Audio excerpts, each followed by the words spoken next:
Anganwadi workers అందరికీ ఒకటే హామీ ఇస్తున్నా, మీకు శాశ్వతంగా ఒక అన్నగా ఉంటా, మీకు న్యాయం చేస్తా. తప్పకుండా తెలుగుదేశం పార్టీ వచ్చిన వెంటనే మా అంగన్వాడీ టీచర్లకు న్యాయం చేసే బాధ్యత తీసుకుంటామని మరొక్కసారి హామీ ఇస్తున్నా.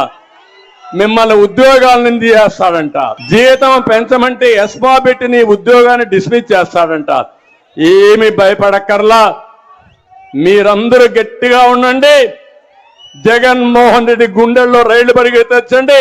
నా ఆడబిడ్డలకు నేను అండగా ఉంటా. అంగన్వాడీలకి చాలా అన్యాయం జరిగింది. మేము అధికారంలోకి వస్తే తప్పకుండా అంగన్వాడీ మహిళలకి వేతనాలు పెంచుతామని చెప్పేసి ప్రస్తుతం ఉన్న గౌరవ ముఖ్యమంత్రి గారి నుండి మంత్రులు, ఎమ్మెల్యేలు అందరూ మా టెంట్ల దగ్గరకు వచ్చి ఆ రోజు హామీలు ఇచ్చారు.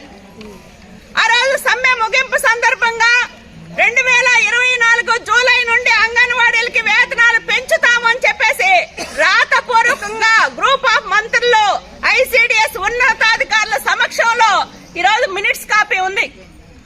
కానీ ఈ ప్రభుత్వం వచ్చి 19 నెలలు గడిచింది.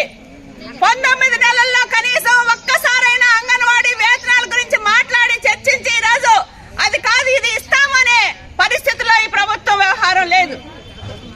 అందుకని మరొక దశ పోరాటానికి అంగన్వాడీలు సిద్ధం అవుతా ఉన్నారు.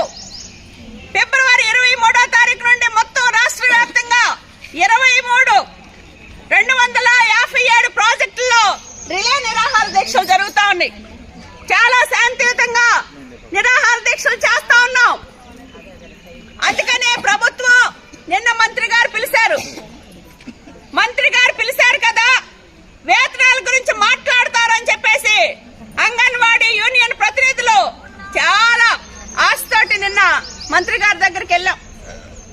కానీ వేతనాల ఒక్క విషయం మాత్రం మాట్లాడలేదు.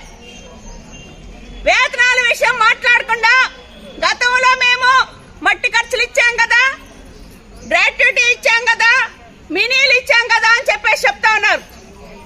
అవి ఇచ్చిన మాట వాస్తవం. కానీ ఈ రోజుకి 2024లో గ్రాట్యుటీ ఇచ్చామని చెప్పేసి ఉన్న గ్రాట్యుటీ జీవోకి 2 సంవత్సరాలైనా ఇంతవరకు నిర్దిష్టమైన గైడ్ లైన్స్ రూపొందించి అమలు చేయట్లేదు. ఇదే మీ ప్రభుత్వం ఈరోజు అంగన్వాడీలకి చేస్తున్న మేలు. ఎప్పుడో చనిపోయిన తర్వాత మట్టి ఖర్చులు ఇస్తామని చెప్పేసి చెప్తా ఉన్నారు. ఇప్పుడు బతికుండంగా మాకు తినడానికి సరిపోవట్లేదమ్మా, మా పిల్లల్ని మేము పెంచుకోలేకపోతా ఉన్నాం. ఈ రోజు ఐసిడిఎస్ అంటే పౌష్టికాహారం గురించి అందరికీ చెప్పమని చెబుతా ఉంటారు. మరి అంగన్వాడీలే మహిళలు కాదా? వీళ్ళకేం పౌష్టికాహారం అవసరం లేదా? వీళ్ళ కుటుంబాలకే అవసరం లేదా? అందుకనే పెరుగుతున్న ధరలకు అనుగుణంగా ఈ రోజు వేతనాల విషయం మాట్లాడండి అంటే ఆ ఒక్కటి అడగండి అని చెప్పేసి చెప్తా ఉన్నారు. అందుకనే మేము ఈ సందర్భంగా ఈ ప్రభుత్వాన్ని చెబుతా ఉన్నాం, అంగన్వాడీలు చాలా శాంతియుతంగా ఆందోళన చేస్తారు.